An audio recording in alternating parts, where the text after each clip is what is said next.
You might be asking yourself why John is golfing in a pink skirt. I promised some friends that if I raised a certain amount of money that I'd wear a pink skirt on the course with a matching hat. So here I am. I hit the number and wearing the skirt. It happened. What was the number? $6,500. Impressive to say the least. It's people like John who really give those living with MS a chance at a normal life. How'd you come up with this idea? Needed to raise some money and thought my own ego and pride could take a beating, and I think I figured it would work, and it did. Nice color. Thank you.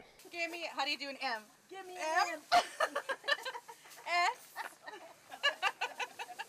For those not familiar with MS 100 Holes of Golf, it's in its 10th year and last year drew enough players and support to raise $43,000 for MS research, and organizers are on track to exceed that mark. Actually more money than last year even. We have at this point $47,000 raised in pledges. 47 golfers, $47,000, and the money is still coming in. Many of the participants know someone who has MS or lives with the disease themselves, like Greg Holmes, who has trouble with his balance, strength, and sight. Despite these challenges, he says it was a no-brainer to support this event. I'm relatively benign. I know there's a lot of people that have this disease a lot worse than I do and that could use some support, need some help. And the society provides that for them.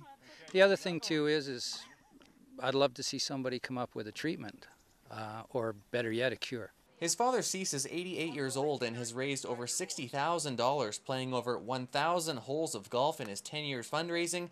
He plans on continuing supporting MS research. Well, if I can. At my age, you never know whether I'm going to get another year or not. Now, the sponsorship was quite impressive for this year's September event. It included a $10,000 hole-in-one. Good cause, so they need corporate support in order to do everything that they do, so proud to do what we are. 20 years ago there were no treatments for MS, and now there are 5 treatments for MS. Thank you to the funds that we're raising for research, and so we are moving ahead. There's no doubt about that, and we intend to end MS. To learn more about multiple sclerosis, visit mssociety.ca.